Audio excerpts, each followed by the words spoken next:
आने वाली पीढ़ी के लिए तुम ऐसी स्थितियां बना के जाओगे ना, उसके लिए तुम मजबूर हो। आज की हमारी जो पारिवारिक स्थिति, उसके लिए हमारे पिताजी मजबूर, मतलब उनको दोष नहीं दे सकते, या हमारे दादाजी को भी इसके लिए हम दोष नहीं दे सकते। क्यों? क्योंकि उस समय उनकी स्थिति ऐसी थी, उस समय उनके पास पैसे नहीं थे, उस समय हमारे विद्यार्थी को तो अध्ययन करवाना चाहिए था, उन्होंने नहीं करवाया, उसके लिए हम उसको दोषी साबित थोड़ी कर सकते, क्योंकि उनकी आर्थिक स्थिति ठीक नहीं थी। आज तुम्हारे पिताजी की भले आर्थिक स्थिति कैसी भी क्यों ना हो, लेकिन वो तुम्हारी हर आवश्यकता की पूर्ति आज कर रहे हैं।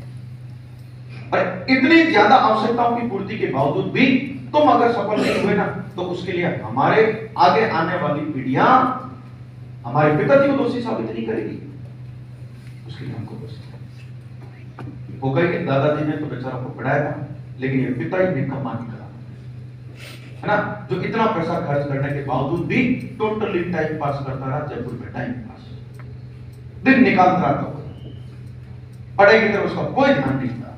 ये 4 दिन की मौज मस्ती पूरा जीवन बर्बाद कर देगी, समझ लो।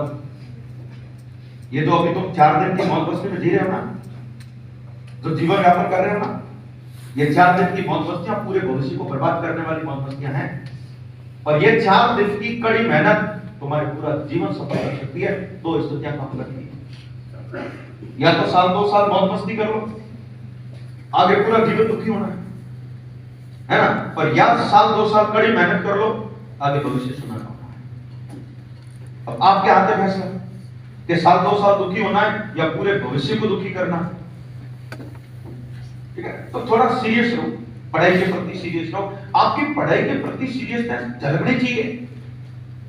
क्लास का माहौल बनाओ पढ़ाई का, मतलब ऐसी हालत है, ये तो ठीक है कि मैं आने के बाद बैच ठीक है चल रहा है, बाकी ऊपर वाले बैच की तो अभी मैं आया तब हालत मैंने सुनी कि मतलब मास्टर मेरे पास बैठे, वो जाना पसंद नहीं कर रहे हैं उस बैच में। मतलब ये स्थिति है बैच की, वो पढ़ाएंगे आत्मा, पढ़ाई तो आत्मा से करवाना बहुत कोसों दूर है, वो बैच में जाना नहीं चाह रहे। इतने निकम्मे लोग बैठे हैं, इतना अनुशासनहीनता का माहौल फैला रखा है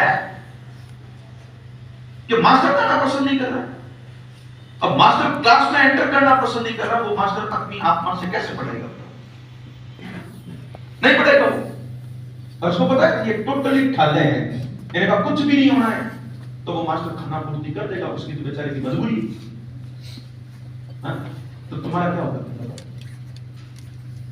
इसलिए ये प्रतियोगिता का क्षेत्र ऐसा होता है, मैं आपको सलाह देता हूं, ये जिस फील्ड में तुम उतरे हो ना, अभी तुम नए तुमको इसकी जानकारी नहीं है। ये प्रतियोगिता का क्षेत्र ऐसा होता है जिसमें मास्टर पढ़ाता नहीं है, मास्टर से पढ़ना पड़ता है। पढ़ाता नहीं हो, और वो चेहरा देख के पढ़ाता, वो बैच की स्थिति देख के पढ़ाता है। वो देख लेगा 2-3 दिन जिसमें तुम जैसे लोग, तो मास्टर पढ़ाता, पीछे 10 लोग बात करेंगे, है ना, क्वेश्चन का कोई आंसर नहीं आएगा, तो मास्टर का खुद का ही मन मर जाएगा, फिर वो कहेगा मेरे को कोर्स करवाना है, और वो फटाफट खाना पूर्ति करके कोर्स करवा के निकल जाएगा। और एक मास्टर जो मन से कब पढ़ाएगा, जब उसको बैच की सीरियसनेस वाला झलकेगा, तुम्हारी चेहरों पर पढ़ाई की ललक देखेगा, तुम्हारी जिज्ञासा देखेगा, तुम्हारे प्रश्न पूछने के तरीके देखेगा, तुम्हारे प्रश्न पूछने का लेवल देखेगा, और प्रश्न ऐसे देखेगा जो एग्जाम में आने लायक हो, उस बैच को वो आत्मा से पढ़ाएगा। क्योंकि यहां पर आने वाले मास्टर की भी तो कुछ तो आत्मा है ना, क्योंकि मैं अगर पैसे ले रहा हूं तो मेरा भी कर्तव्य यही है कि मैं बच्चों को इतना तो कम से कम ज्ञान दे दूं जो परीक्षा में आए तो सारे सफल हो जाए। लेकिन जो बैच आगे आने वाला पढ़ने वाला नहीं होगा ना, तो मास्टर अपने कर्तव्य का पालन कर ही नहीं पाएगा। ये मैं तो या मास्टर पढ़ाता नहीं है, मैंने लाइन बार बार बोल रहा हूं, हमेशा एक बैच में बोलता हूं, मास्टर से पढ़ना पड़ता है, पढ़ाता नहीं है वो, है ना। तुम खुद माहौल क्रिएट करोगे ना, तो मास्टर को बहुत आनंद आएगा पढ़ाने, और वो आनंद के साथ जिस दिन पढ़ाना शुरू हो जाएगा ना, उस दिन समझ लो कि तुम सिर्फ ये तो कॉपी वाली बातें याद कर लोगे ना, तो अभी तुम्हें याद पात्रता ही नहीं, मैथ्स में भी तुम्हारी ये कॉपी काम है, वो इतना तुम्हारी भावनाओं में बच जाएगा। जो उसको पता है कि ये बेचारे पढ़ने वाले बच्चे जिनके माता पिता के पैसे लग रहे हैं, है ना, और उनका पढ़ने का एकमात्र उद्देश्य तो मेरा भी कर्तव्य बनता है कि मैं इतना इसको पढ़ा दूं कि इसके जीवन पर ये कॉपी काम आती है। वो तब पढ़ाएगा, और यहां पर पढ़ाएगा क्या? पढ़ाएगा तो एक तो इधर यूं कर रहा है, उंगली कर रहा है, एक ही कर रहा है, मुंह कर रहा है, क्या वो क्या पढ़ेगा उसका, पूरा दिमाग ही खराब हो जाएगा उसका। और वो मरते सिर्फ 10-15 लोगों की वजह से, ये भी और बता दो तुम्हें, 10-15 लोगों की वजह से पूरा बैच बेचारा नुकसान में रहता है। तो उन 10-15 लोग क्लास का माहौल खराब कर रहे हैं ना, उनको शांत करना बाकी वालों की जिम्मेदारी है, मेरी क्लास में नहीं। मैं तो तुरंत ही मेरे खुद के अनुसार ही उनका इलाज कर देता हूं, लेकिन बाकी वाली क्लासों में भी अगर कोई डिस्टर्ब करता है क्लास को, और 10-15 लोगों की वजह से तुम 90% लोग उसका हर्जाना भुगत रहे हो, तो वो क्यों भुगत रहे हो? नहीं भुगतना तुम्हें शिकायत कर देने कि मेरा पड़ोसी के कारण मैं डिस्टर्ब हो रहा हूं, मैंने पढ़ने की फीस दी है और ये पढ़ने नहीं दे रहा, हम तुरंत उसको बाहर निकाल देंगे, क्या दिक्कत है? यहां एकमात्र परम उद्देश्य केवल पढ़ना है, और पढ़ना भी मेहनत करके है। पढ़ना भी ऐसा है कि थोड़ा टेस्ट के क्वेश्चन का जवाब दिया करो, घर जाके मॉडल पेपर हल किया करो, अपनी औकात देखा करो समय समय पर कि मैं किस स्तर तक आया हूं, प्रतियोगिता के मैदान में हूं या नहीं हूं, प्रतियोगिता की दौड़ में हूं या नहीं हूं, मेरे प्रतिद्वंदी से आगे हूं या नहीं हूं, और पीछे हो तो क्यों हूं, और मैं पीछे से आगे आने के लिए क्या प्रयास कर सकता हूं, उन बातों को ध्यान में लेकर पढ़ा। यहां तो कुछ सीरियसनेस झलकती है, तब यार क्या करूं मैं, मेरे को ये बातें बोलनी पड़ती, मेरे को क्यों भेजा है, ठीक है? ऐसा मत फीलिंग दिलाओ मास्टर को कि वो खुद सोचने मजबूर विचार करने पर मजबूर हो जाए कि मैं आया किस बैच में।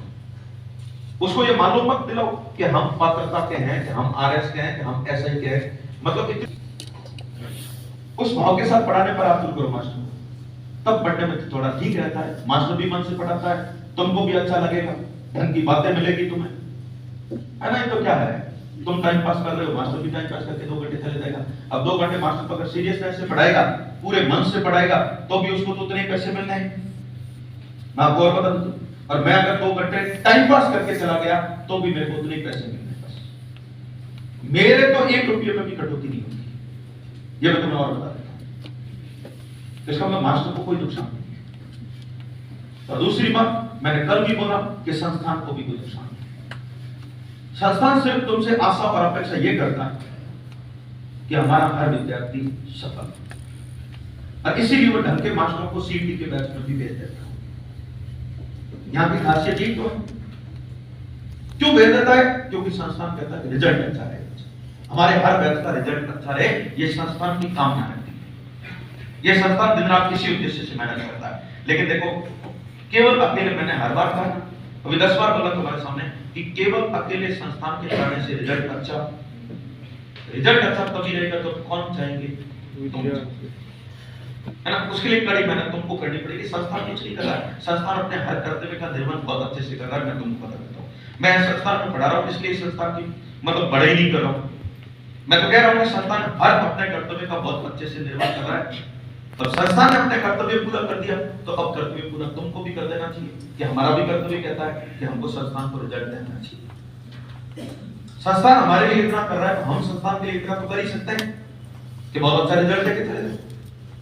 तो इस बातों को लेकर थोड़ा सीरियसनेस रहो, थोड़ा भविष्य को लेकर चिंतित रहो। मेरा कुल मिला के बात नहीं है, थोड़ा भविष्य की तरफ सोचा करो।